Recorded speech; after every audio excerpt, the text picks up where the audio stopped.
is Rewired. I'm Jeff Cook. I'm Katie Whitlock. Katie, we're discussing stance, re-examining language. Love the hell out of our last conversation. Agreed. It was fun. It's go time. I brought it up to like every single, now I say reactive, every single reactive person I know. I'm like, is this true for you? I had a whole conversation. We were, so my sister came home from New York City this weekend, and we went out to dinner, and we were out at a bar beforehand because Messi was playing soccer in Cincinnati. And my sister's a soccer player, so we went out to a sports bar to watch the game before we went to dinner. And I pulled my mom aside. I was like, I need to talk to you about being a 2 right now. And she was like, okay. So I made her tell me what it means to be a reactive feeler, like in the middle of this sports bar with everybody cheering and stuff. So anyway, it's come up a lot. This is how I am at parties. Yeah. It's like I look for the person that I can drag into the corner Exactly. and talk about Enneagram. Exactly. Will anybody come over and talk to me, please? Yep. That person looks susceptible. Yeah, exactly. The place that we're starting, and I assume it's what's giving you energy here, is that many of us have had the experience of hearing about stance and saying that term just doesn't hit me. Mm-hmm. It just doesn't resonate with me in the way that other stuff has. And yet on the other side, when people start describing stance, it's like, oh, I get this. Mm-hmm. And so last time, building on what you just said, we discussed 1s, 2s, and 6s last time, and terms like compliant and dependent. And these were very early terms, early being 1980s, when people began to see this as an element of the Enneagram. This time we're picking up with your triad. We're picking up with 3, 7s, and 8s. There are 4 primary descriptors for this triad, which I want to hit. But before we jump in, you got anything that you want to say? I'll say I first learned this, I guess, is the aggressive stance. And then I very quickly learned, or aggressive and assertive were like 2 interchangeable things. I kind of learned it as first. And then I learned it as the independent stance. The first one that I ever learned was aggressive/assertive. I don't really remember. And then when I teach it now, I say independent. But I'll be interested to see if I change my mind at the end of this conversation. That's where we're going. We're going with those 3 terms: aggressive, assertive, independent. And the very earliest was the moving against triad. And that also has some things that are just worth picking at. But big thing last time, and I thought this was really important, was stuff that as we were talking through the 1s, 2s, and 6s, we began to say, here are our metrics, our standards. This is how we're judging the terms. Whenever we are coming to a term and adopting a term, it has to exclusively describe the 3 types that we're speaking about and nobody else. Mm-hmm. And that needs to be kind of central. So last time we noted 3s can be dependent at some level, and 6s can be non-compliant at some level. These terms are not as helpful as we might wish, and so it's worth asking what other terms actually really lock down the big idea and don't bleed over into the other types. Which is hard, actually. Like I see that it's not just stances, but a lot, whenever we're going to characterize anything on the Enneagram, like I'll say body types, we always use the word intuitive, right?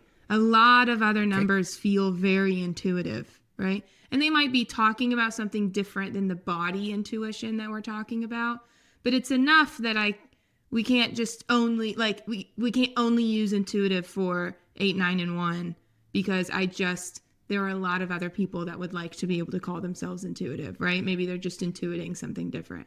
So I actually see it everywhere. We could maybe turn this into a whole series where we go and look at all the terms for everything. But there's a lot of stuff. And the biggest thing I see is that, yes, it describes these 3 numbers, but it also kind of describes other ones. And then that's not helpful, right? So this brings up something that's really important. And this may be an overly long intro. Schewee wants to say that stance doesn't shift when you move into stress or security, that your stance always remains. When it comes to the center's intuition, I would want to say something to the extent of, yes, of course, we all have the 3 centers and receive the world, emotionally, intuitively, and thoughtfully, cognitively. But stance becomes kind of, at least if we go with Schewee for a second, stance becomes different. So with the centers, you are made up of head, heart, and body, Right. and receive the world through all three centers. One of them is dominant. Yes. So to say that a 3 can be intuitive would be true because you have a body and receive the world through your body. But your body isn't your dominant center. That would be something that would be specified. Yeah. Whereas stance arguably is different.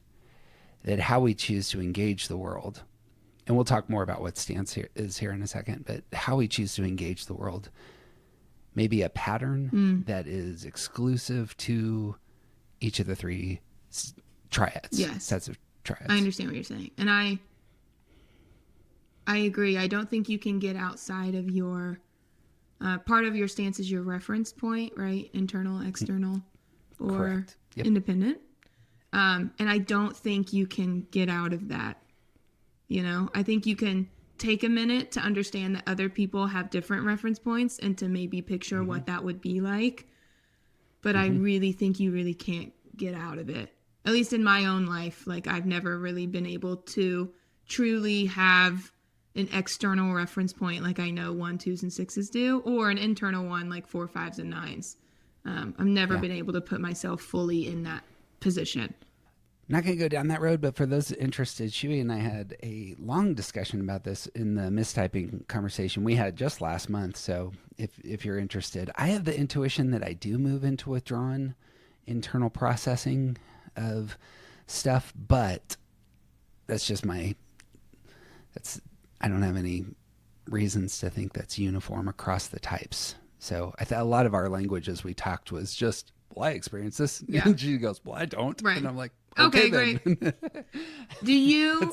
Okay, I know we just said we're going to go down the road, but just very quickly, because this is stance is our social style. It's how we get what we want, right? It's our strategy. So you said maybe you process things internally, but when you go back to how am I going to get what I want, is it withdrawn, or do you go back to being reactive? So moving into stress, I feel as though I pick up a lot of the internal wrestling that 4s have when I'm stressed. And I withdraw from the front lines and do a lot more business inside. When the proper function of the stress move is to get me back to center. So this would make sense that I would step away for a minute, do a lot of internal work, get myself situated, feeling good about myself. What's mine to do? Who are you in the world? Ask all the questions about my emotional life, and then say, okay, it's time to act again. Yeah. And I get back into that space of one space where I am reactively earning what I want in the world. I feel like that's what happens. I think I agree with you. I think my point is you're not engaging social strategy until you're back in 1. I hear, at least. All your 4-ness is just internal stuff, which is what that is. But anyway, this is a different conversation. But that's all I'll say about that. That's all I'll say. Is it seems to me to actually get what you want, again, you have to get back into 1, which is reactive. So we can have that. We can have a whole conversation about that later. But worthy topic. And this is, to just, dear listener, the bulk of my third book is going to be of this sort, where how do the stress and security moves work, and what's actually taking place when we go here, go there, use tools. There's so much to say here. So I would be thrilled to pick your brain on this, because I still need research. Let's do it. I would love to talk about it. Say. Another thing that you and I noted, incredibly important, is we know that in coming to terms, stance cannot be exclusively about behavior. This was something early on that it is about behavior. So we'll talk about Karen Horney in a minute and how each of the stances work, but her stuff is almost exclusively about how people engage other people. This has been the biggest development in stance really in the last just few years, is that stance is also how we are interpreting, processing, wrestling with our experience. Stance has a huge effect on how we understand ourselves and the world around us. And so when we come to terms, stance can't be exclusively about behavior, and that's important, especially with some of the terms that we're going to look at today. Mm-hmm. I think people get wrapped up in behavior with stance because I think stance is one of the first things you can read on somebody. With a few exceptions. I think 6s are a little weird there. 7s actually sometimes can be a little weird there. But for the most part, I do think stance is one of the first, at least for me, stance is one of the first things I pick up about somebody. And that's all behavior, right? Because if it's the first thing you're picking up, you don't know that person's motivation. You don't know them well enough. All you're seeing is behavior. And so I think it's very easy to get stuck or just to stop at behavior when we talk about stance. But I think it's such an important idea. And it's like, I was taught by Suzanne Stabile, if you don't do anything with the Enneagram other than stance, like that's okay. Like if you're just going to do one thing in the Enneagram, it should be stance because it tells you you're a repressed center.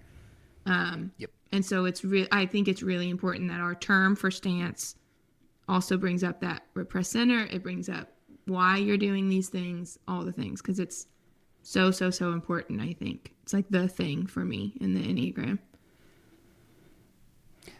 Central. I think that's correct. Like when using the Enneagram in personal development, naming your unproductive repressed center is a great place to target early on, get that sucker moving, and that creates balance. And I share a lot of Stabile's book, Journey Toward Wholeness, which I went through just last night. It's all about balance. That's what she wants to target as the primary virtue that emerges when you really do great Enneagram work. Aside from empathy, she really likes empathy also. For us, in Around the Circle, we wrote that stance has a fourfold dynamic. That first, stance is first about where you make decisions. So prior to acting at all, stance comes into play. Are you making decisions from an independent place, an internal place, or an external place? These end up being reference points in Shewee's language. And in ours, it's the language of perch. What perch are you taking in order to make your decisions? But that's first and primary, and it's not about behavior at that point because you haven't done anything. Second, stance is going to be about directing our full self toward pursuing our core motive, and it sets the pace, it sets the strategy. That was our language.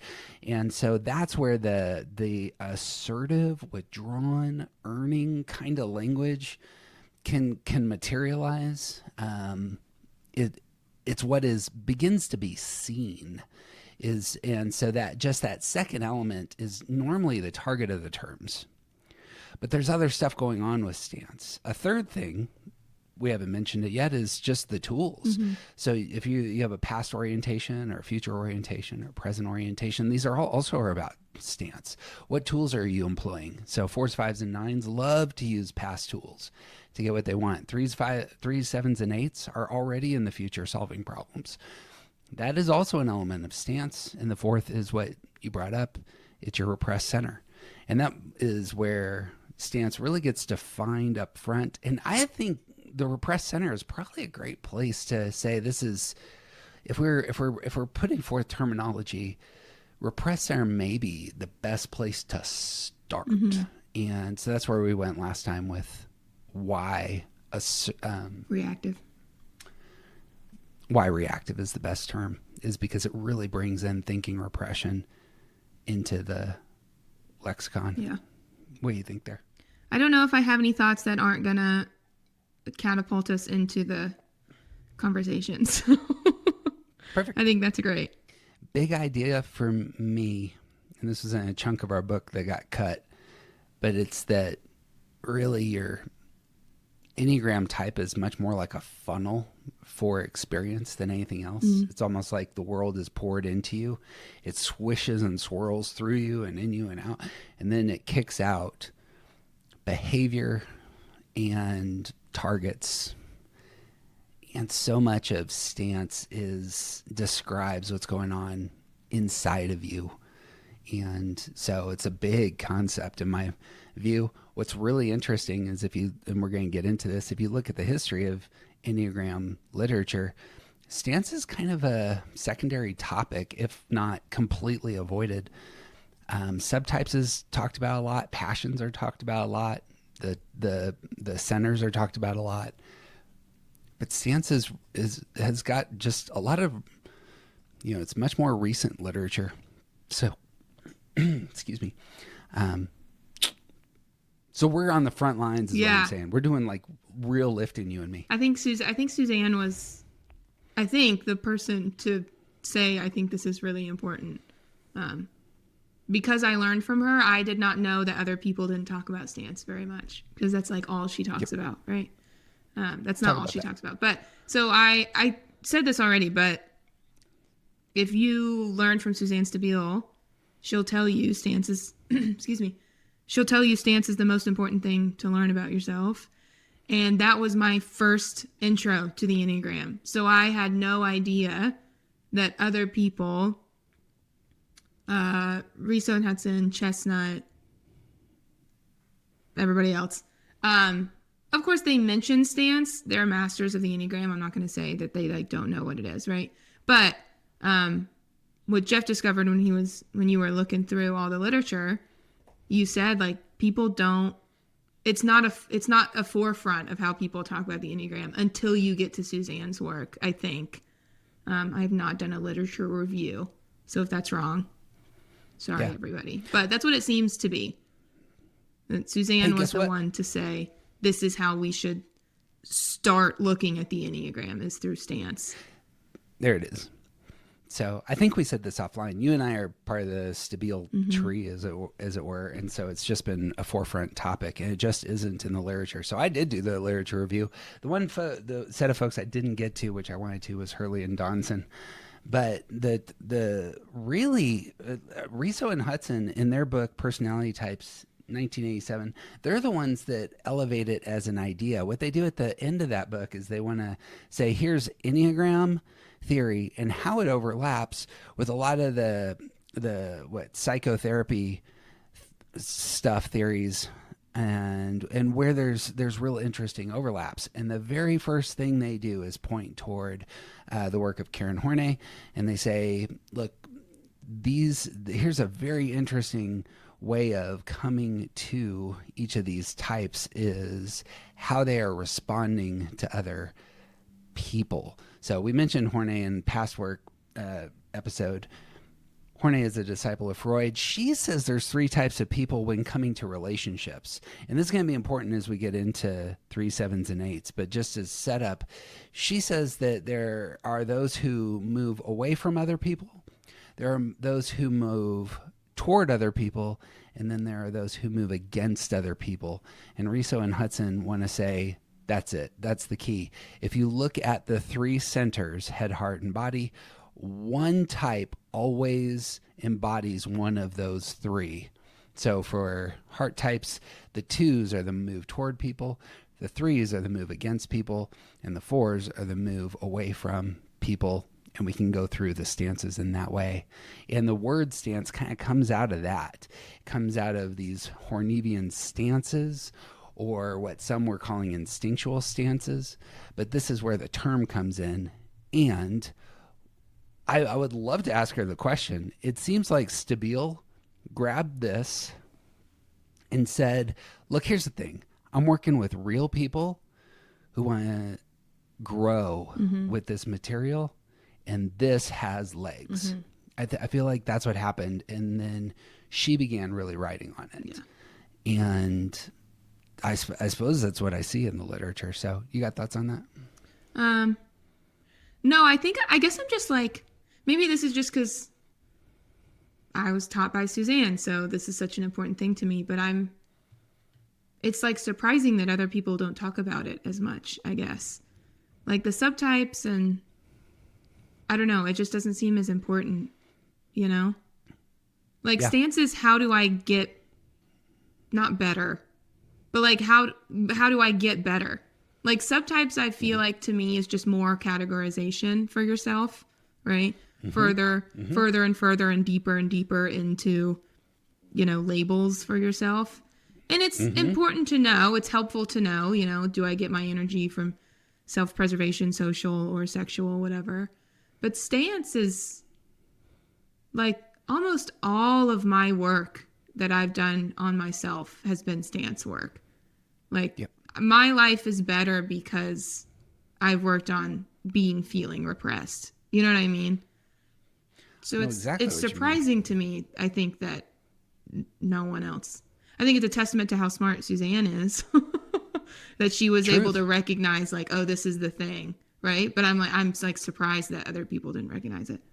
So as you're talking, the thing that's standing out to me is how many of my pals who do a lot of work on the instincts and subtypes are actually in the head center. They are doing description and they're doing taxonomy is what they're doing. They're like, we need to categorize some folks. And one that I also come to the world, but I don't care about description as much as I do care about prescription. I want to do something with this material. So I think I gravitate likewise in the same way. Like yes, it's a map. What are you going to do with the map? Like where on the map do we want to go is primary for me. So going down these paths, I looked at the best book from the Dr. David Daniels, Helen Palmer School of Thought that the Stanford folks is Palmer's book. What is it? Enneagram, Love and Work, something like that. It's her work in 1995. She does 0 things on stance. I was shocked. The only thing that's in there is that she does want to describe how each of the types love, and it comes across stance adjacent. It's actually it's right up front, worth the price of the book to just look at these lists. But she says, for example, that 1s earn love, that 2s ensure the love they desire, that 6s question the love around them, or for 3s, 7s and 8s, 3s are going to win love, 7s feel entitled to love, 8s are going to express their love through protection. You can kind of see how stance is partially there. 4s are going to long for love. There's a little affect groupy too, a little bit. It does, and actually, that's where they went. In terms of breaking up the triads, as opposed to going towards stance, Daniels and Palmer ended up really saying the most important set of triads are the affect groups and how we connect. So good catch there, by the way. Thank you. And thank you. By the way, just so you're not left out, the 4s are going to long for love in her view. 5s detach for love. 9s are going to merge with loved ones. It's a fun little list. She builds on all these, but this is where, just looking at the literature, when Stabile put out her book in 2021, which is Journey Toward Wholeness, it's the first time that she really did a deep dive into stance. I thought she was behind the curve. I was like this feels like you're just repeating stuff, and she wasn't. Yeah, she was. There's just nothing else in literature here, which also, so anyway, her well worth picking up Journey Toward Wholeness for this reason. Yeah. Can I say something controversial that I'm scared to say? Please. Okay, I'm worried.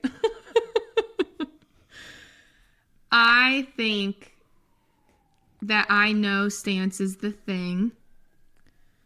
Because when I talk to people, part of this, I want to preface this, part of this is because I learned from Suzanne, the way she talks about things is just familiar to me. So of course that is going to be at play here too. But when I talk to people who are under the like Chestnut Palmer, like that side of the Enneagram world,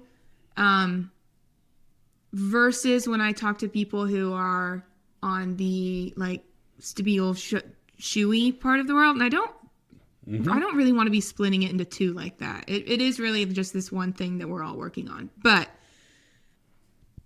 Do I want to say this? I'm going to say it and then tell me what you think. We can cut it if we want to. When I talk to these people who are so concerned about subtypes and all these other, and the numbers and the energies from all the numbers and like where all the numbers you just front with one of them, it just feels so shallow is the word I want to use. That feels harsh. But that's what it feels like. It just feels like more and more description of yourself. And it doesn't mean anything. Versus when I talk to people who start from stance, the way that they talk about themselves is deeper. Like they have more of a grasp of themselves and who they are and why they're doing what they're doing. And just like I can't really explain it. I just have seen over my course of teaching this stuff, I can tell who you've learned from by how deep it feels. You know what I mean?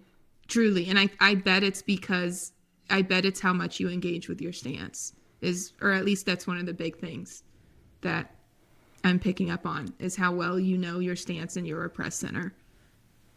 I think that's altogether apt. I'll build on it. One of the most challenging things I've heard was from a real close friend of mine who's a 2 who was critical of some of our early podcasts. And she just said, you're just doing typology. As though like you're coming to the topic descriptively. And then it's kind of like, there's no movement there. So it's just, you're just describing people. Yeah. Okay, cool.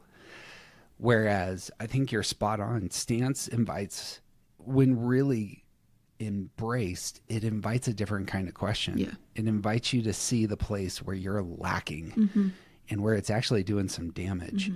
If you poke people there, you know, you get to either say, I don't care about this material, or I care about the material and therefore I need to do some soul work, you know? And I think stance to me feels like now you know it and you don't have an excuse to do it anymore, right?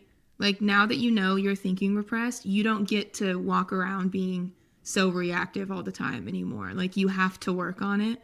Whereas sometimes the other side of it where it's just typology and describing yourself, it just feels like it's adding more and more, like it's like adding layers onto you versus stripping away the layers to see what's really going on underneath. That's the Enneagram should feel like you're taking things off, right? It should not feel like you are putting things on. And I think that's the difference I see in people is like, is this a fun thing for me to tell about myself? Or is this really stripping away who I am and how I think about myself, right? Do you know what the root word for personality comes from? Person. It does come from actually. Let me restate that. The concept for personality comes from I think it's a Greek term that just means mask, which I never relate to. One that I am. I feel like I'm just giving everybody all my honest self, but I relate. Like everybody else relates. Yeah. It's not. Yeah. And so like I never use that term because it never hits me, but apparently that's a big thing. So the persona is the thing that you put upon your true authentic self. And that so much Enneagram literature kind of goes down that road of seeing your type as the mask that you place on yourself. I don't connect to that all the time, but I do understand what's going on. And I think you're spot on in terms of saying so much of real work is subtraction. Like if you actually want to do work on yourself, it probably looks like you got to amputate some stuff. Right. Yeah. Or yes. Diminish some stuff. I feel less, but I feel cleaner, which is like a weird way to say it, but that's how I feel compared to myself 5 years ago. I feel less, but I feel more me, you know? Yeah. So washing in and of itself is a subtraction. Yeah, exactly. All the dirt. Get rid of dirts and the oils and all the things. Too sweaty. All right. Shall we actually talk about 3, 7, and 8 now? Can I do a boast? Yes. Go ahead. First 3. I was I'm going to totally cut this probably, but I was so excited to see this because I think it's the case that TJ and I have done more on stance theory now than anyone else in print. Because she did, like Suzanne's stuff goes way more in depth into each of the types in stance. But in terms of theory, we spent 3 chapters on the theory behind stance in terms of time orientation, stance itself as a funnel, and repressed centers. And so exciting. Anyway, going through the literature, I was really You're excited to see that we we may have contributed to the canon. Okay. 4 terms. I'll start with the most controversial up front and move from there. Starting with Karen Horney, she says that y'all 3 7s and 8s, you're the moving against people. I don't see anyone loving this. Yeah. But when you hear that, is there any truth in that we can name before we critique it? So I guess I'll say 2 things. One, this might be true kind of like for 8s. That might be true, right? 8s like to be challenged. And so they might move against you to invite a challenge. 3s and 7s are not moving against you. Why would we do that? Right? Exactly. Why would we do that? The other thing I think that I have been told about this stance is that I think if you are not in this stance, it can feel like we are moving against you. That we have a vendetta against you and we are making decisions based off of you, but the opposite way, because you make reactions based off of other people, right? If you're a 1, 2, or 6, I'm mostly talking to 1, 2, or 6 here. So of course, if your reference point is external and you don't know anything about the Enneagram, you're going to assume you might assume everybody's making reactions based off of other people. And then when I go and do the opposite thing, it's going to feel like I'm moving against you, right? But my first point against this one is I don't think this brings up feeling repression, because I think feeling repression, here's my thing against. For me to move against you, I have to be thinking about you, right? And what that actually means is that you're determining what I do, because you have to make a move. And then to move against you, I have to make a move dependent on that, which is not what 3, 7, and 8s are doing, right? We are not thinking about you. We are feeling repressed. That's part of what feeling repression is. We aren't thinking about you, right? So against, if you really think about it, that's just another way to say dependent. It's just, We also have a directional term now, right? It's dependent, but it's the opposite way. But it's still dependent. So I think that, like, in and of itself, I think disqualifies moving against. What do you think? Both in behavior and motivation. Yeah. Describes a lot of behavior, and I imagine how others can experience 3, 7s, and 8s at times. But as you're talking, it's not how 3, 7s, and 8s experience themselves, which I think is disqualifying for the term, for the idea. I love the image here that there are times where 3, 7s, and 8s feel as though they're moving against you, and they're not thinking about you at all. No, other people feel like we're moving against them. Yeah. I'm not thinking about you. So moving against other people implies that other people matter and that may not be the case. Yeah. And I think it gets a little tricky with 3s because your opinion of me matters, but this is horrible, but you don't. Right? I don't want to lose your opinion of me, but like what you want out of this situation does not matter to me. Him. So say it's the case. I have a question for you on that. Yeah. Say it's the case that you are a world famous actor and you want that little gold trophy. You want to stand on stage with the Oscar, and you need, apparently, the approval of whatever it is, the Motion Board, Picture whatever. Association, are going to vote for you.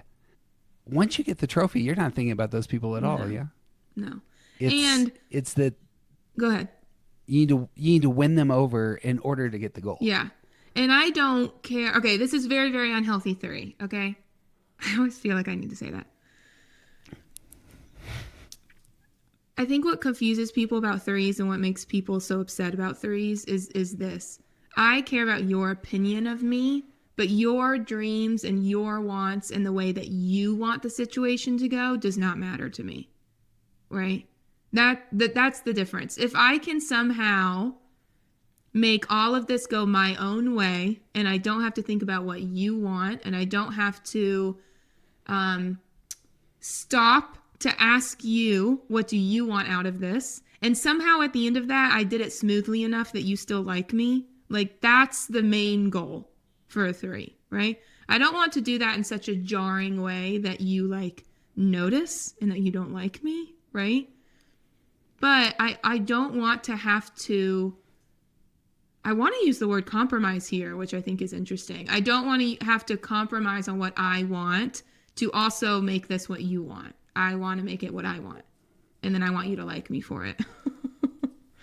Which is crazy saying that out loud. But we brought up affect groups before this. What I hear there is like you have a clear sense of what the goal is. Yeah. And you would love to have other people on board. Great. Capable people that rise to the levels of your own ambitions. But the goal is the thing. Yeah. Yeah. And my goal is the thing. Yes. Yeah.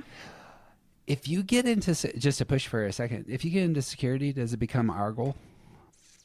I think when I get into security, I can, this is kind of answering your question. My goal becomes more malleable to be able to include what other people want, even if I wouldn't have thought it's important. But I value you, and I value that your ideas are different from mine, and I value what that can bring to the team. And so I will make room for what you think is important here, even if I don't agree. Right? I think that's what happens. So it's not that automatically my goal applies to everybody, right? I mean, that happens anyway. 6 is my goal becomes just one part of the bigger thing, right? We all can work together to create an amalgamation of what we all think the goal should be, right? If that's the word to use there. It's a great juxtaposition with reactive types. The reactive types do not function like that at all. Reactive types are absolutely taking other people's goals, desires, wants into consideration because they're going to try. And, well, at least for me, I'm going to try and build it all together and say, okay, so this is what you want, this is what I want. Let's figure out how we knock them both out. You know, I'm going for win-win, not singular win. But I think this is a great description because it moves from 3s and goal seeking to 7, 8, and 8s are going to do the identical thing in terms of what is my will. What is it that I want most in this situation? So starting with 7s, like I've heard 7s over and again say, look, I'm going to invite you to the baseball game, but if you don't go, I'm going by myself. Yeah, right. Yeah, I'm doing this thing. You can come if you want. And I would love for you to come, right? Correct. But I'm going. Undeterred. Yeah, undeterred. Because I've had 7s There's a good term, by the way, to add to the mix. Undeterred. That is a good one. Stance.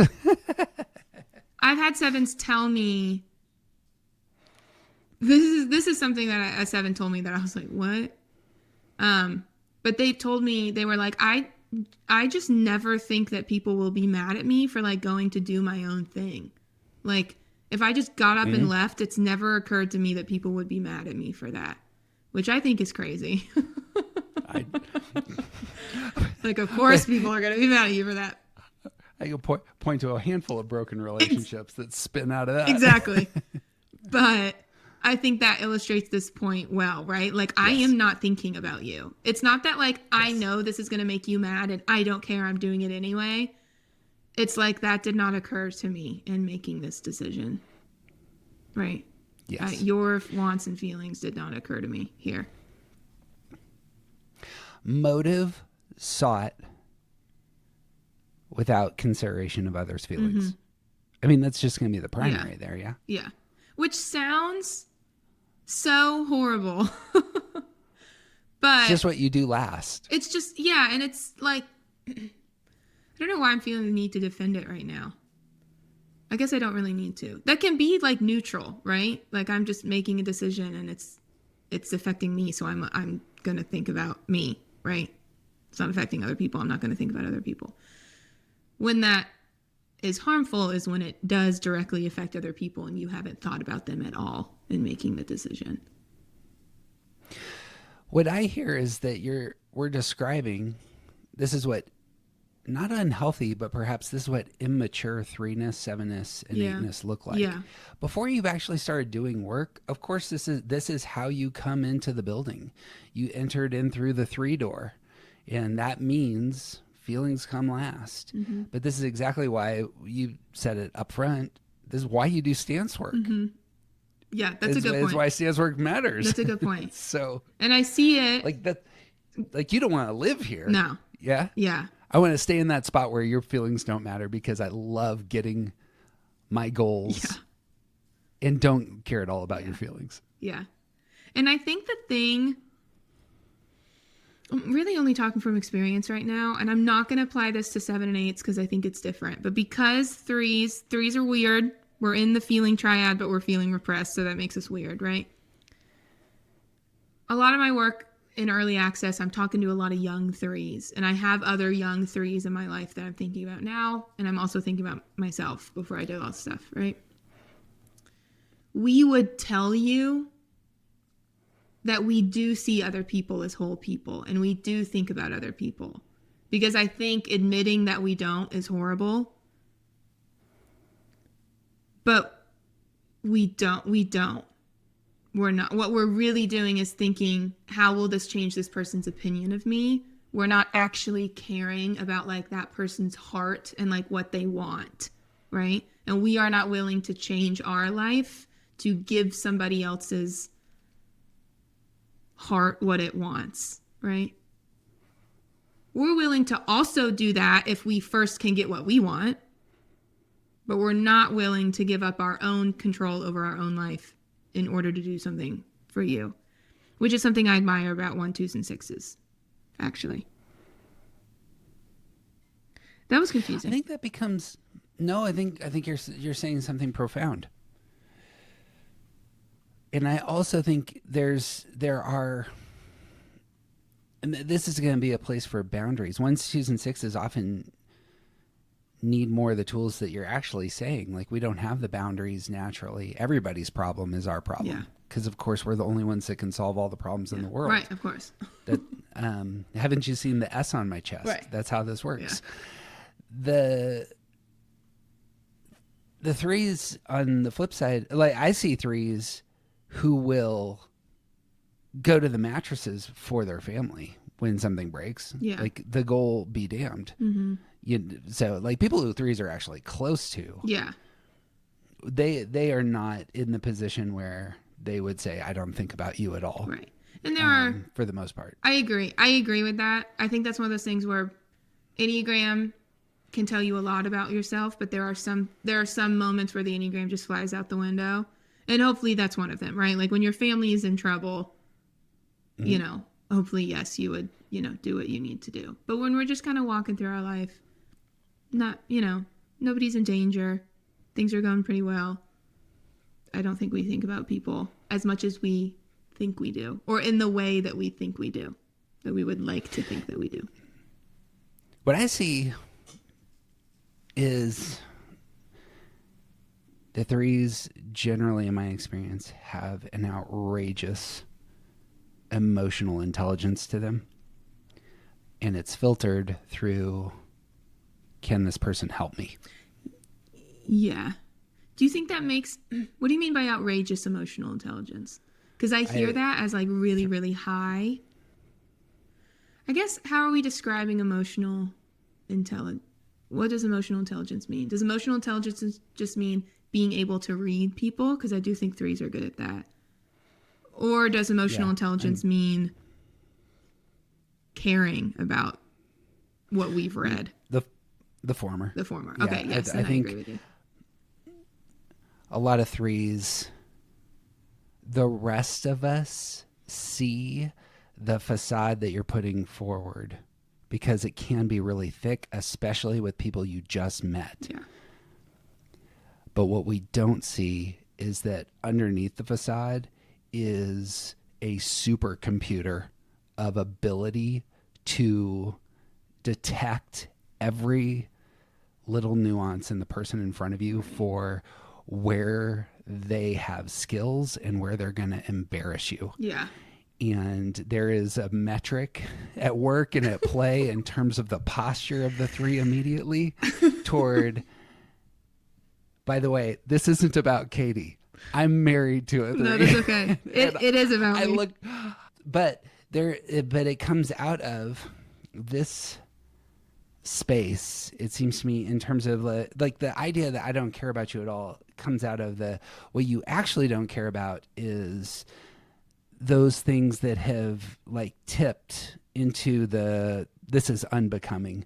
This will eventually make me look bad if I unite to it. The things that are unuseful for me to know. Yes. Useful is a good word. Yeah. I don't care about those parts. I do. By the way, it's the high.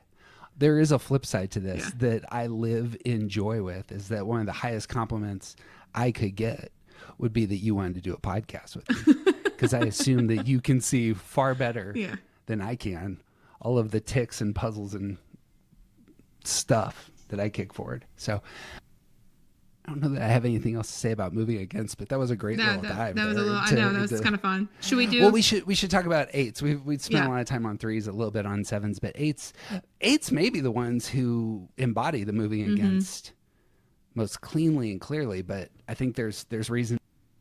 And they don't do it all the time. You know what I mean? They don't do it all the time. Again, saying moving against implies that person is seeing what you're doing and then making a choice based off of it to go the other way. And that is certainly not what eights are doing, right? If they want to have a little fun with you, they might do that. But they're not. That's not what they're doing, right? They're not thinking about you. I see eights really honoring other people's autonomy. I think eights routinely want other people to step up and get on their feet and showcase that they actually have something to contribute. This isn't moving against them. No. Like, the only place that I see eights moving against is when somebody invades their small sphere of agency. And if you're in that space, then you should get punched in the mouth. Yeah, right, exactly. Or the agency of, we say eights are, they have a soft spot for the underdog. So I see eights, but it's I still don't want to say moving against. It's just standing up for someone else, right? Like it's really not. It's really not that they're moving against you. I mean, I guess it is kind of, but what they're really doing is they're just standing up for someone else, which makes you feel like they're moving against you, but the motivation was over there, right? It's still not really about you. They're elevating justice. Yeah. In situations and saying, look, if you're willing to violate justice in this space, that makes me unsafe. And so we're pushing back now. I think that before it gets out of control. I think the only reason we say that eights fit this better than threes and sevens is because eights are the only number that conflict energizes them, right? Everybody else kind of runs away from conflict in different ways. And so there are certain times in life where you will be against other people. That happens to everybody, right? All the other numbers try to get out of there as soon as possible. And eights just don't. It's not like they wanted to find themselves there, but like, I'm here and this is what is required of me. So sure, I'll move against you. But they didn't look for that, right? They weren't searching it out. Just because they're the only people willing to stand there for a little bit doesn't mean that that's what they're motivated by as a need to be against you, right? So, anyway, that's my thoughts. Should we move to aggressive and assertive? Do you have any last thoughts on against? I don't. Aggressive is the big term. I know, aggressive is the big term. What's interesting is how much pushback this got. And again, I was kind of in the circles of folks who were, because Stabile elevated this in the spaces she was elevating it, it was mostly from the threes that I heard a lot of pushback saying, look, this is not how we want to be described. Yeah. And so I would love to flip it to you. Does this word characterize how you come to the world? I think this is one of those things where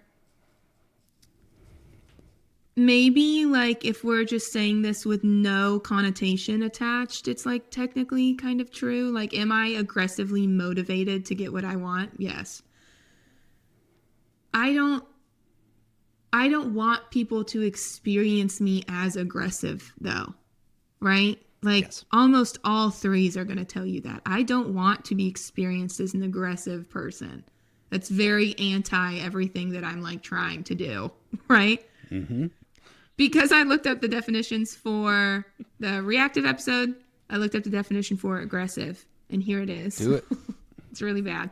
Ready or likely to attack or confront, characterized by or resulting from aggression. So I want to read that first part again. Ready or likely to attack or confront. I have never. A big problem in my life is that I don't confront people when I should because I want them to like me, right? So just immediately that doesn't apply. Sevens aren't ready or likely to attack or confront you. Absolutely not. Right. Why would they do that, right? Resulting from aggression. That's not true. One, I hope it's not true, and it's not true. You know what I mean? I am not likely to attack you.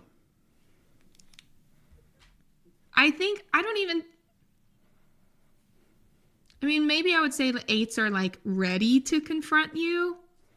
And depending on their health level, I would say maybe like likely. But I'd also say that about sixes.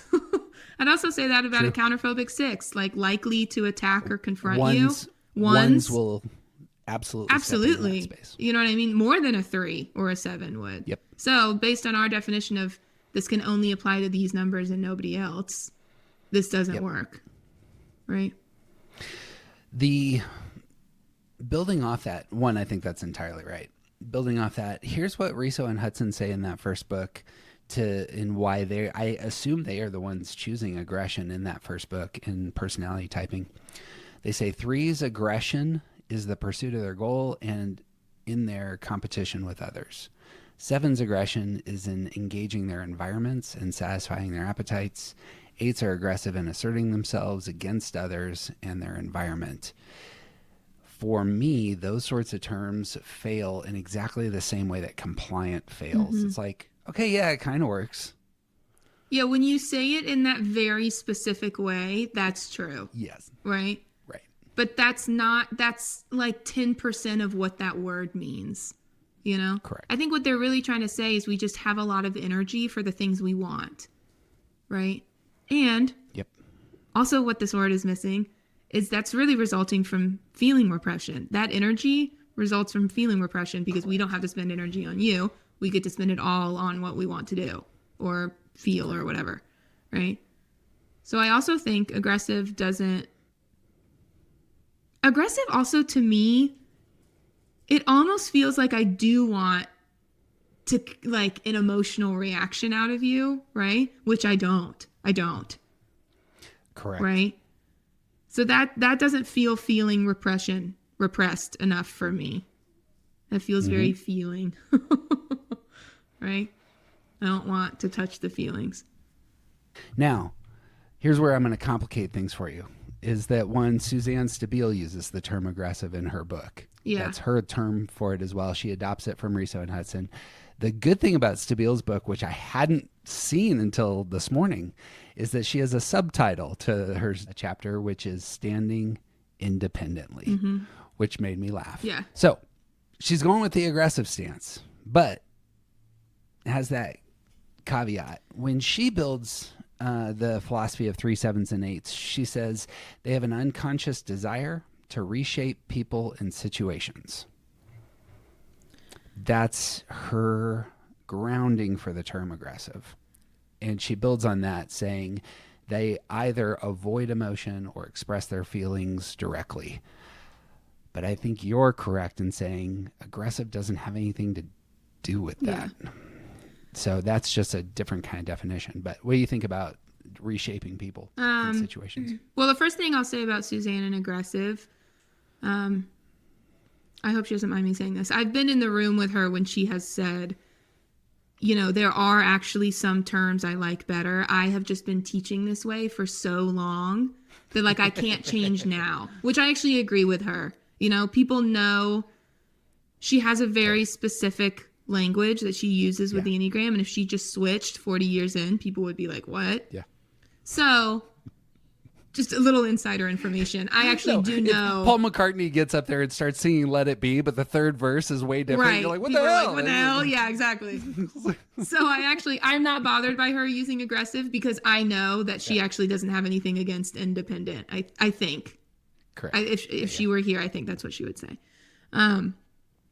So that doesn't really bother me. The other one, though, shaping people is, I think it's more true for some numbers. Well, is it? If it's in your desire to move someone in front of you and it conforms with your motive, the idea that you can reshape another person is interesting. Yeah, I think that, again, feeling repression, to want to shape another person, you have to not care about the shape that they want to be in, right? Yeah, that's fair. So I agree with that. Shaping people, shaping situations, shaping the environment, all the things. The sense of control that we think we have over our own life. We can shape anything into what we want, which means that you have to not value what other people would want themselves or the situation or the environment to be shaped like, because it's about what I want it to be shaped like. So I do agree with that part. I just wouldn't call that aggressive. I would call it a different word. Which we'll get to in a second.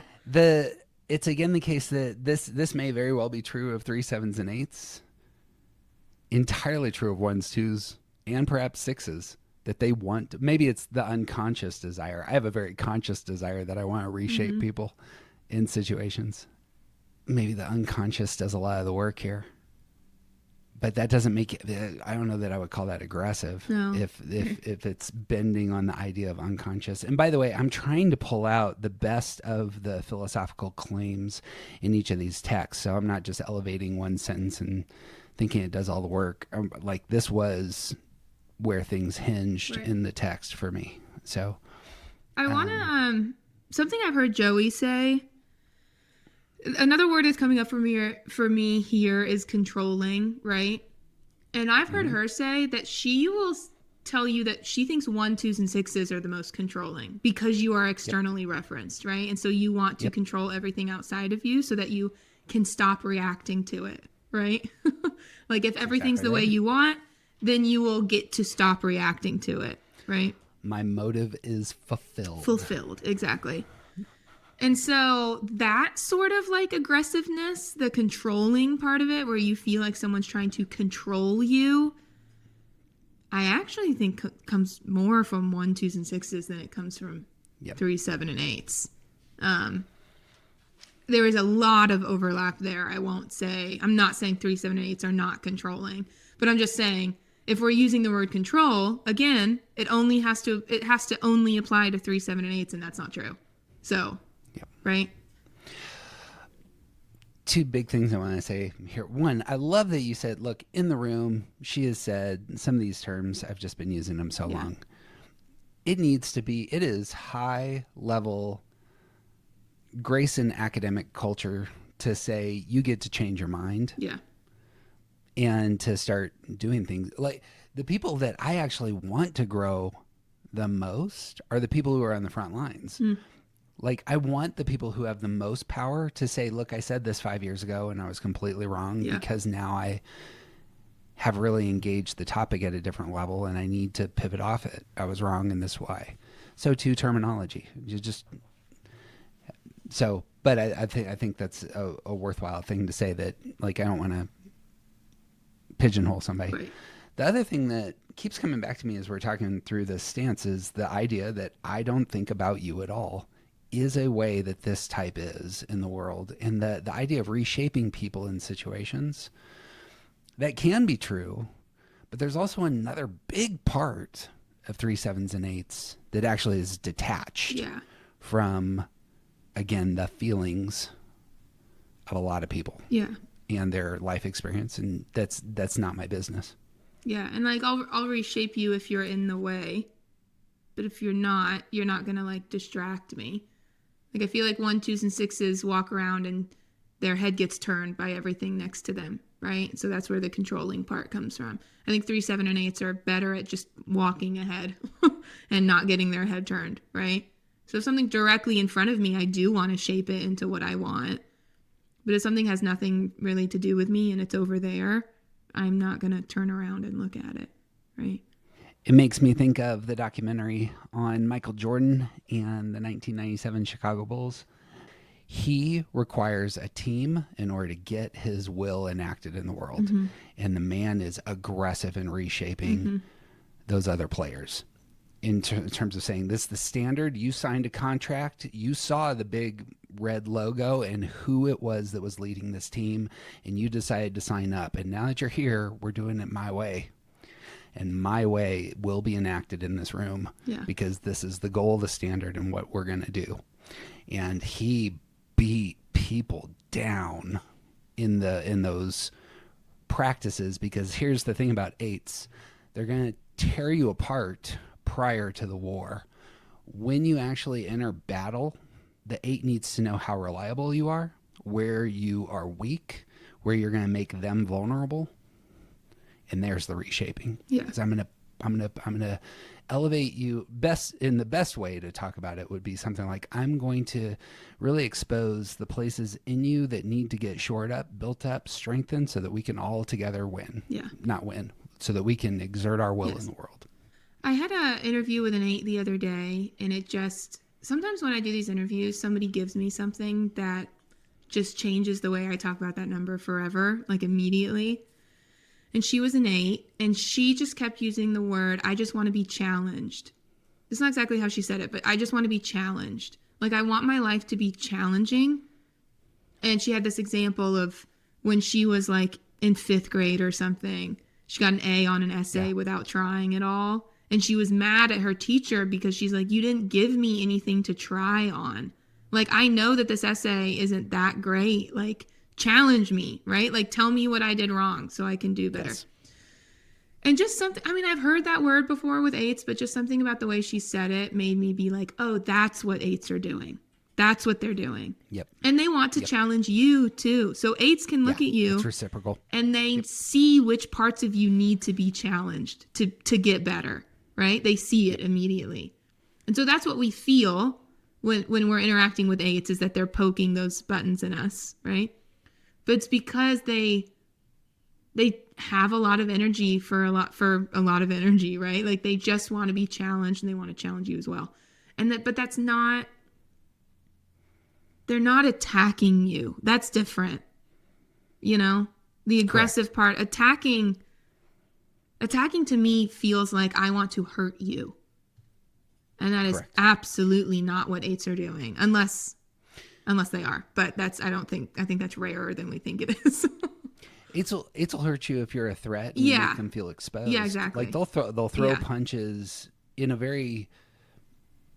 way that targets what they need to in order to get you back. Yeah.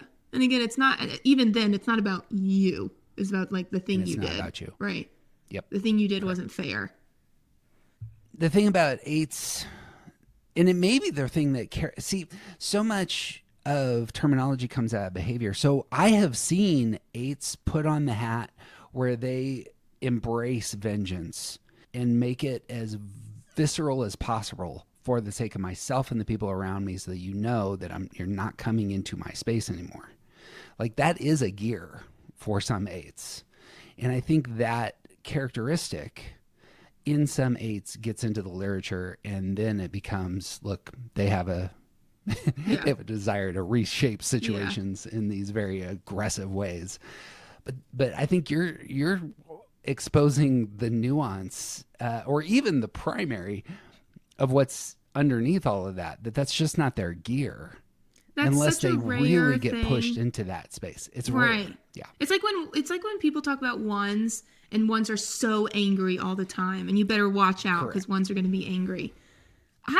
That's so rare from a one to get that level of anger directed at you. Correct. I feel like it's the same for eights. Really, what eights are walking around doing most of the time is just looking for ways to feel challenged in their life, right? They're not looking for ways to fight you, right? Or like be angry all the time, or be aggressive, I guess, right? Yeah. That's such a rare gear for them. They have a desire to not have their will imposed. Right. But this is what I want to do in the world. I'm doing it. Don't get in my way. Right. Yeah, exactly. This is my space. Hop on board if you'd like. For sevens, there is a desire to reshape people and situations in a very optimistic Peter Pan, let's get out of here kind of way. So, but again, aggressive is kind of a strange characterization of that. It's like the invitational joy that comes at you. Okay, aggressive. Yeah. But it is saying, look, I don't think your feelings matter. You're in a place of stuckedness. Let's get out. I don't care. All these terrible things happened to you in the past. Yeah. I don't care. Let's move. Yeah. That I think is true. I've had sevens tell me, this is actually the same seven from earlier. He said on his interview, actually, he was like, I know that this doesn't work for other people. Well, he said, I've had to learn that this doesn't work for other people, which is feeling repression again. But he said, when I'm sad, I can literally just like look around and be like, I don't want to be sad right now. I can just like try not being sad. And then he's like, and it works every time. And think about how disconnected from your feelings you have to be for that to work for you, right? And think about how disconnected you have to be from someone else's feelings to feel like that will work for them as well, right? He said he's learned that does not work. But think about how disjointed and free flow, so far away you must assume feelings are for everybody to like suggest that as a solution, right? Oh, just don't feel them. Okay, thanks. Got it. Right? That's so feeling repressed. The reshaping into just positive, right? Just because I have this gear, I suppose I know exactly what it feels like to say, hey, we should move. It feels like if you're outside and you're sitting on a park bench and it's 10 degrees outside and you look over and you're like, are you cold? I'm cold. We should go inside. Yeah. Why would we want to be cold? Yeah. And the person goes, yeah, why would we want to be cold? Unless you really value the cold, there's no reason to stay in the cold. Yeah. But that's how the feelings feel. It's like, we're gonna sit here for a while? Like, why? Yeah. I think that would be a good metaphor if feelings didn't come back anyways. Like the temperature, you can just leave and you never have to go sit in 10 degree ever again. That's not how feelings work. They will come back at some point, right? Or your body's going to start hurting for a reason you don't know why, right? They will come back. So it's the only choice you're making is whether or not to feel them now. But it feels like the choice you're making is whether or not to feel them ever. But that's not really true. See, that's wisdom. Everybody listen to me. That's like telling me that I need to work out. No, go inside for coffee. Yeah. S'mores. I want a brownie. Yeah. That I can reshape people. Grab my hand. Neverland is around the corner. And I think what's important to mention about the 7 too is they're reshaping it for them. It's important to know to say about all these numbers, but I think for 7s, people can feel like, oh, the 7's doing it so that we all feel better, right? It's all the 7's reshaping it so that they feel better. They also want you to feel better so that no one feels bad around them, right? Because they don't want to have to deal with it. But 7s are reshaping it for them. They're reshaping their environment into something positive. They're not doing it for you, right? So again, feeling repression. It would make them more happy if somebody came along with them. Right, great, yeah. Oftentimes. Yeah.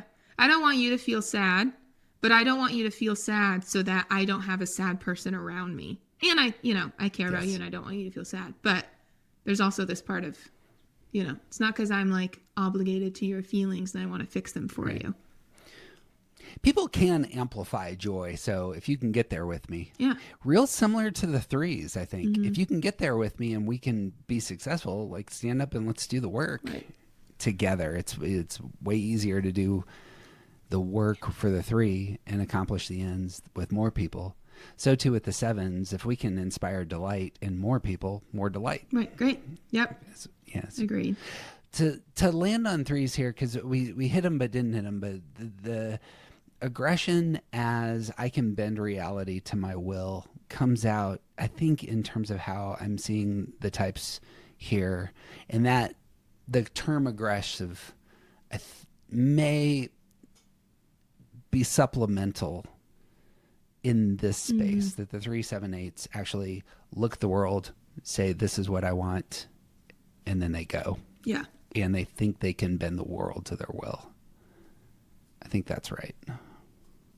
Yeah. And because a lot of the world is reactive or withdrawn, guess what? It does bend a lot of the time. It does bend. Need to push a little Y'all bit. bend. Y'all. You bend. So I think that fuels the delusion, right? Of this actually works. I can bend the world to my will, because people do. That's fun. That builds the second or the third of our terms would be assertive. And I feel like it builds on that. Yeah, I think it's the same. So I recall real early on when we were doing our study out of Stabile's work, aggressive being pushed back against, especially by 3s. And I don't remember who was bringing up assertive, but I know it became part of our lexicon very early as a supplemental word to kind of take the sting off of aggressive and say, no, you're just asserting yourself. Yeah. So what do you think about assertive? I think assertive, kind of what you just said, it's aggressive, but a little less mean. Yeah. But all my critiques are the same. I don't think it brings up feeling repression in a way that it should. Assertive. So the definition of assertive, let's read it. Having or showing a confident and forceful personality. So I would say that's certainly true for all of these numbers, and it's not the whole thing. There's a lot. Let me push into this for a second. There's a lot of self-pres 3s, 7s, and 8s who I don't think come across that way. Mm-hmm. Who always are kind of a little baffling to me. Yeah. That kind of, and I think challenge this. So my child is a self-pres 8. I don't think that would be a good description of them. Right. As it were. Right. It's just I forget which one we said in our reactive conversation where we were like, that's all true, and it's also just part of it. I forget which word we said that about, but that's how I feel about assertive. Like, dependent is what we said. Dependent, yeah. Sure. Yeah, it can be supplemental again. Yeah. But it's supplemental. And again, I think 1s can come across as assertive. I think some 6s can come across as assertive. I think 2s can come across as assertive sometimes. Absolutely. So I don't think it's true only for 3, 7, and 8s. I mean, the only type that may not come across as assertive as a just real strong descriptor are 9s. Yeah. I think 4s and 5s can come across as assertive. Yeah, my father, good Lord, can come across as assertive. He's a 5.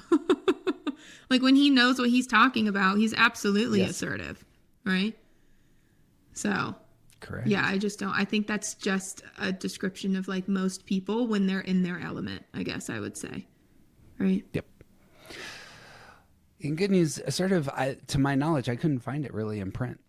So Good, because it's bad. just the conversation taking place in Stabile camp, especially from how Shewee's doing stuff, really an elevating independent is a very welcome movement forward in terminology. And independence is going to bring into play a lot of the ideas that need to be there to describe the stance. So when you hear independent, what do you see with 3, 7s, and 8s? I think that this is the thing that brings in the feeling repression. When I see independent, what I see is just a person standing on their own and everything else is dark or quiet or like not like nothing else is affecting the decision they're about to make except for themselves. And that's, I think, what it actually feels like to be in this stance is I have something I want. How am I going to go get it? And it's all from you, right? I'm not basing that off of what other people feel. I'm not basing that off of what other people want. It's based off of what I think and what I want, right? So I love independent. And the other reason I love independent is because here's my little gripe. I'm going to be a little gripey for the next 2 minutes against reactive people. I'm so sorry. Do it. I think if we use the word against or aggressive or assertive, it allows specifically reactive types, not as much withdrawn, but maybe a little bit, to not realize that what we're really doing is just not thinking about you. And I think using the word independent invites reactive types to realize that a lot of this work is on their side of the fence, right? You thinking that I'm aggressive or mean or assertive or all the things, some of that is your work to do, right? Because you are reactive. All I'm doing is not basing anything off of you. Which can be mean sometimes, right? It can be mean sometimes. It's not mean all the time. So I love it for independent people. I also love it for what it tells everyone else about what we're really doing. Those are my thoughts. There's a scene in the fantastic Bear TV show, in which I think the primary character is a 1. Lots of self-criticism going on and lots of perfectionism that kind of gets out of control. He has a teacher and mentor from his past who I think comes across as, at the very least, an independent type. Mm-hmm. And they have the very conversation we've been talking about, where the one comes to him, he finally gets to challenge him, gets to say something hard to his face. And the independent teacher looks at him, he says something to the extent of, "You've been thinking about this a lot." Yeah. I haven't been thinking about you at all. And it's just levels the man on one front, and on a secondary front, it's a super healthy for him to hear. Yeah. Yeah. That like, why are you focused on this person over here and both what they've done and their opinions of you moving forward? The opposite would be true on the 3, 7s, and 8s in terms of self-assessment is done from an independent space at some level there. Talk about how that works with 3s, because obviously 3s are trying to win others' attention. So we brought this up a little bit last time in terms of, does that not make them dependent at some level? So I'm going to bring back the idea of this is something that's kind of hard to explain. And I have to make it sound so horrible to like try to explain it. Excuse me. So I'm going to use like the word soul. I know people have different thoughts about souls and all the things, but What threes care about is your opinion of them. They only care about you to the depth where it stops affecting them, right? Anything past that depth, so what you want, what you think, the beauty that you see in life, your soul, right? Threes don't care about that, right? Or we don't see it. We care about it if we love you, right? If you're our sister, our brother, our mother, yes, we care about it. But when we're just walking through the world, we care about you only to the depth that it affects us. We do not care about anything past that. So yes, we are dependent on this outer layer of you that we hope likes us, right? But what I'm actually also doing, I'm using my own tools and my own thoughts and what I want to get your good opinion of me. There is a reactiveness and like an obligation that I see in 1s, 2s, and 6s that I just don't feel, and I don't really know how to talk about that. What do you think about what I'm saying? There's a difference between somebody's opinion and somebody's inner life. Yeah. The feeling repression I hear is here. It's like, because feelings come last for the 3 themselves, they're not elevating those as primary. The 4 is elevating those as primary. The 2 is elevating those as primary. 3 is not. Yeah. So in seeking attention, it's not about that element. It's going to be about what's the tangible, solid, achievable thing that I can take hold of, that fills me with a sense of self-worth, validation, justifies my work, and reminds me that I have what it takes. Yeah.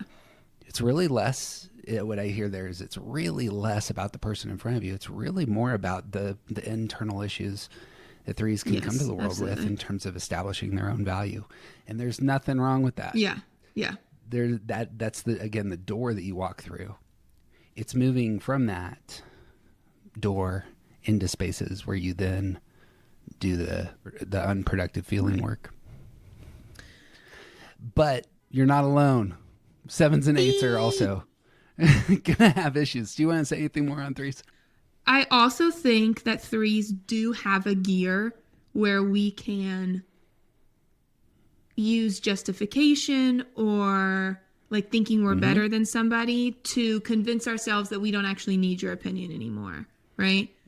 So like if your opinion is getting in the way of what I want, I do think 3s have a gear where they can convince themselves, oh, I don't need that anymore, right?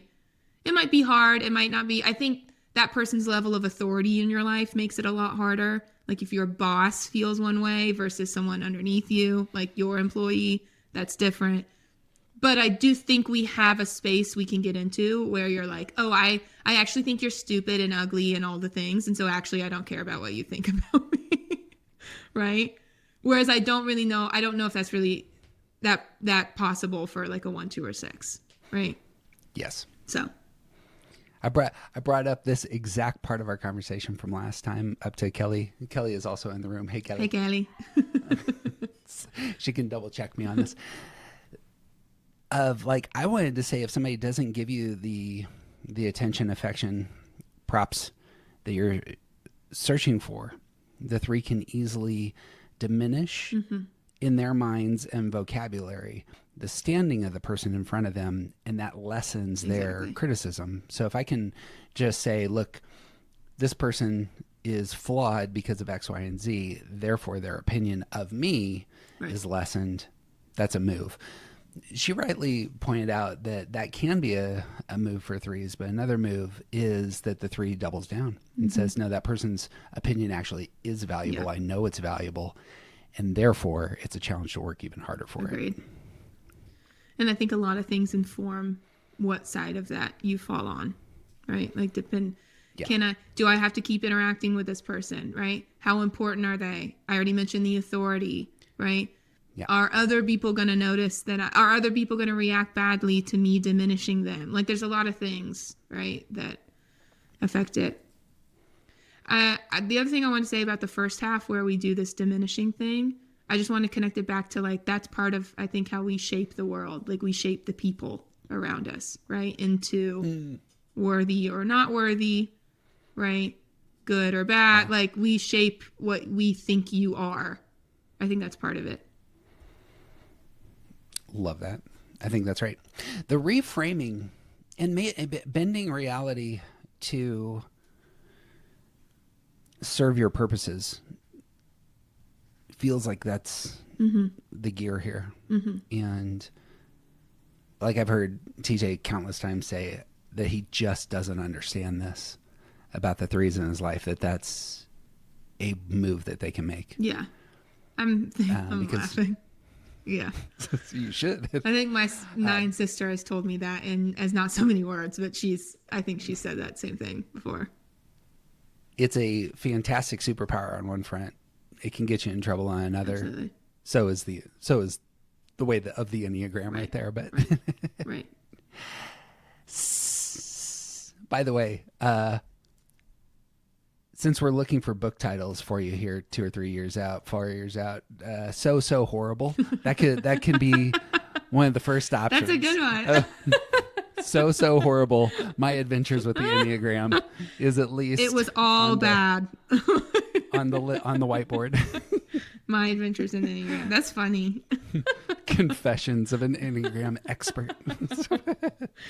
Very mid 2000s. It is. It does feel a little dated. So it's good.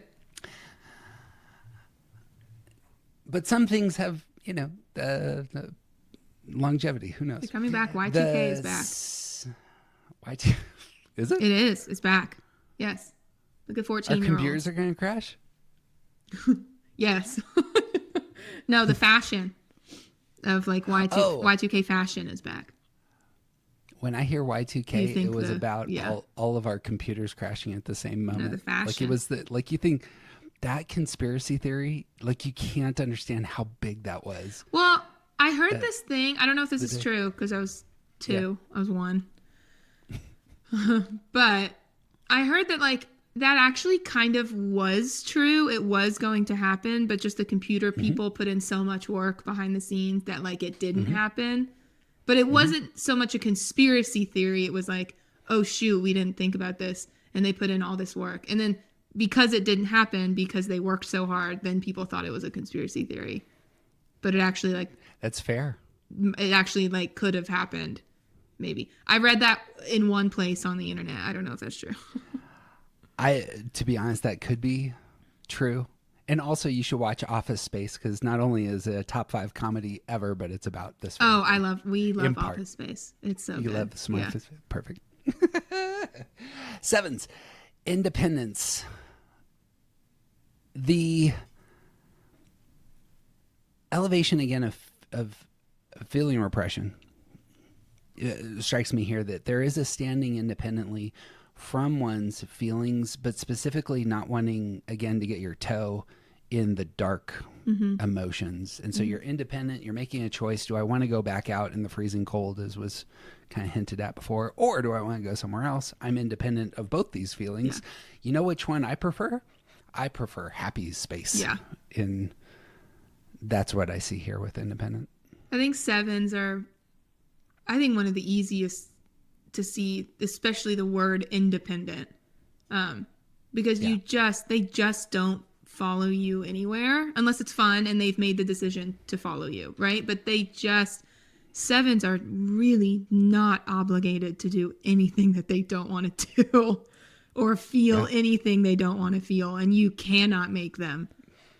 And that's it for me. I don't even feel the need to say anything else. I think it's so clear that 7s are independent. They're doing what they want to do. Can I tell you one of the worst moments of my life with a 7? It's actually kind of funny. So I used to do church work. I go to this retreat. The retreat's in this beautiful beachfront kind of space they rented. And at the end is this 3-day conference. The gentleman who I just love the hell out of, respected as an author, I really appreciated, had a communion time, which he served each of the people that had come. It was only 30 or 40 of us. I ended up kind of pausing till the end. I think I was the last person to go up. And after he gave each of us communion, he gave everybody a hug.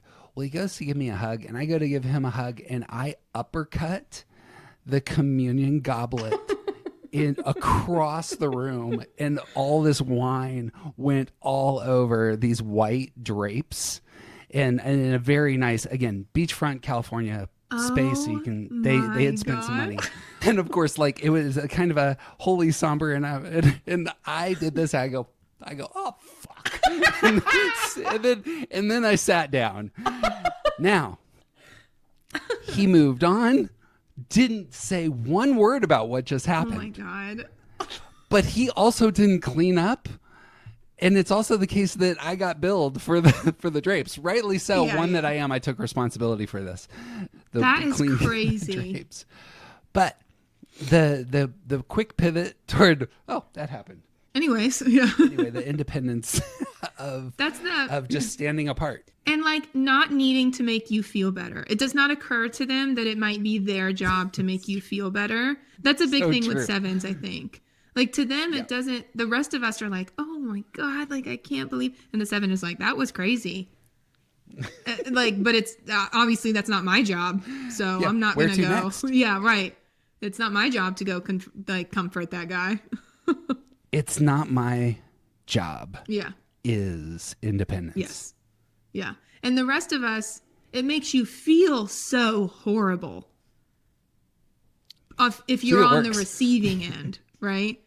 But if you are if you are the person doing the independence, it doesn't feel like anything, right? Yeah. It doesn't feel like anything. It's just like, oh, that was crazy. By its nature, it doesn't feel like anything because you're repressing your feeling. Right, exactly. Center. Right. That's it. Eights. Independence. I'm going to come to the defensive eights a little bit here. I think people say that they understand that eights are independent, but they do not act like it because people get upset about the eights in their life all the time, I think. Yep. And that's happening because you're not realizing that they're independent. You think that they're making decisions based off of you, and they're not. Mm-hmm. So if we say that 3, 7, and 8s are independent, that has to also apply to 8s. We also have to allow 8s the room to be understood as independent numbers, which is harder because they're not as charismatic as 3s or 7s. I think 3s and 7s make up for being independent by being charismatic. 8s don't. They don't have that. They don't have the people skills to go along with it, so people get real mad at them. But it's the same thing. They're not thinking about you. They're not thinking about you, right? Good or bad. Good or bad. They're not thinking about you in a good way. They're also not thinking about you in a bad way, right? They're not trying to chase you down to make you feel horrible, right? Or like doing things against you because they hate you. They're not thinking about you. Super unfortunate for 8s that they have such weight and gravity. I assume often unconscious and not necessarily controlled. Yeah. But if they are in a space and doing work, they just have gravity. Yeah. And especially, as you were saying, for the 1s, 2s, and 6s among us, that gravity just is really hard to not react to. Exactly. And even for others. Pair that with the fact that I'm not thinking about you at all. Truly, truly, truly, I'm not thinking about you. Yeah. Right. I think Joey Schewee said that 30 times in the last cohort we were together because we were talking a lot about it. And she just kept repeating, I'm not thinking about you. That's a good juxtaposition here. Yeah. And it's also like, I don't have the time for you to sit and like be uncomfortable in this, right? That's why she'll say I use the word independent because I can't use aggressive because then we have to do this whole thing about how 3s and 7s don't like being called aggressive. If I just say independent, everybody's on board, right? So it's also that. Yeah. Like it's what's going to get us to the place I want us to be the fastest. But there's like, I know that I feel this, and I assume you feel this, it's that she's there may be an expectation there. Oh, you're going to do things the way your mom did, and she's just not giving you that. Absolutely not. No. Yeah. And that's important to name in terms of like her going, hey, seriously, look, that's not my gear. Yeah, no. You know, no. as it were. Yeah. Which is helpful. Yeah. All right. Last thing for me on independent, and I wanted to bring this in for reactive, but I forgot, is the time orientation. I think really works with independent. Part of future problem solving is that the future hasn't happened yet. Mm-hmm. And so you have to stand independent There's no from feelings reality. There. Yeah. There's no emotions there. nothing has happened, but that's where your tools are. Mm-hmm. And so how else could you be in the world except for independent? Because that's where you're engaging next Wednesday. Yeah. Well, it's also like all the things happening right now, I've already thought about and I've already solved, and I'm moving on, right? Or solved what's important. I solved what's important. I'm moving on. I solved what's important today, yesterday. Mm-hmm. For the goals And because I'm feeling repressed, I don't have to slow down and say, oh, but now there's all these feelings to react to, right? That's what 1s, 2s, and 6s are doing. Like 6s are planners, but then when something is actually happening, they're slowing down and they're reacting to the feelings and the thoughts that are happening right now, right? Correct. So there is this slow down to be in the present moment. 3, 7, and 8 do not do that because they do not feel the need to react to your feelings, right? So we're constantly in the future. We do not ever have to come back to the present because we don't feel like we need to react to what's going on in the present, which is not true, but that's how we feel, right? Not healthy, I guess I should say. But well, it's how you're getting what you want. Right. The forward looking of the 6 comes out of their center. So being part of the head triad, they are envisioning what might get them in the future, but they're not responding to what might get them in the future. They're responding right now. Right. And that's why it's coming out of their mouth reactively as, hey, have we considered this? Have we considered this? Have we considered this? Exactly. That would be a good distinction between the two. Mm-hmm. Independent gets the big green check mark. Check. All the A's. They all suck. Aggressive, assertive, against. Bad. Independent, good. All the A's. I think this is a very helpful conversation, and I like the tone of it. It felt in speaking about emotional repression, it felt very much empathetic and emotional in terms of dialoguing through that. Something I would love to land here, because we didn't talk about this last time, but you brought it up at the beginning. This is one of the true places to do work. If you get into Enneagram, you find your type, like what are some of the first things to consider? Your repressed Just center. look. Yeah. Just look at your repressed center. Mm-hmm. And invoke the habits that force you to get into that center. All of us have 3 centers: head, heart, and gut, head, heart, and body. What are the habits you habitually employ to get you into that center and get you really processing the world there? That can be a great place of balancing. Yeah. And I think what I would say about here, I think bringing up each repressed center feels different depending on what the center is. So I think bringing up, if you're doing repressed, bringing up your doing feels hard and like scary, maybe is a word I would use, maybe especially for 9s. I think 1, 2s, and 6s bringing up thinking is, I also want to use the word hard, but like, what word do I want to use? Bringing up thinking feels selfish, I imagine, as well. That's a word I hear a lot because it makes you feel like you are not reacting in the way you should, right? You feel obligated to do things or to feel things, and now you're not, and that feels selfish. And something I want to say to 3, 7, and 8s is bringing up feeling is going to feel boring and slow and... I wish it feels like work in the sense that like, yeah, it's hard, but I wish it felt more like work, right? Because then at least you could like do something with it. But feelings are just meant to be felt and nothing else. That's what we need to learn. They're not meant to be like translated into anything. And so you will know that you are doing the work, 3, 7, and 8s, when your life feels a little more boring and a little slower and a little more frustrating than you want it to be because you want to be moving faster. That's how you're going to know that you're doing this, that you're starting to do this. It's not going to feel scary or like selfish or all these other things that other people talk about. It's just going to feel slow. At least for me is the word I would use. So I think it feels different to bring up feeling.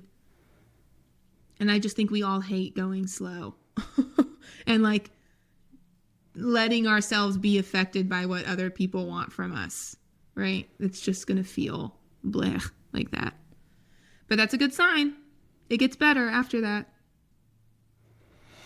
The invitation, it seems to me, it's opening up the panoramic, multicolored dimensions of human experience. Mm-hmm. And so it doesn't feel comfortable at first because you're so used to targeting blue and everything's blue and we're going for blue.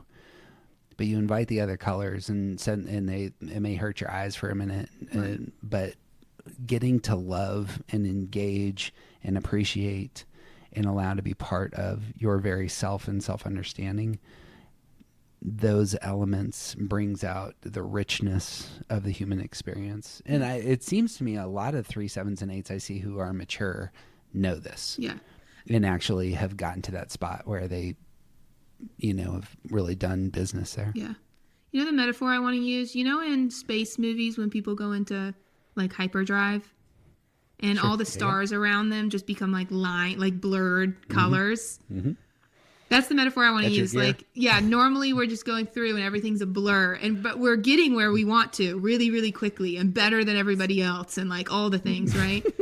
But when you slow down, at first it feels so boring because you're like, holy crap, I'm not even going anywhere right now. Like it's going to take me so long to do what I want to do.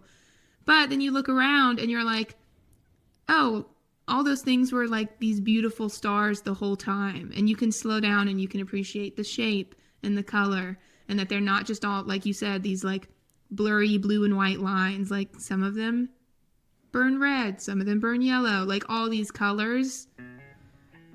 And that is where life really is, right? That's what life really looks like. That's what those stars really look like. We were just moving too fast to see it.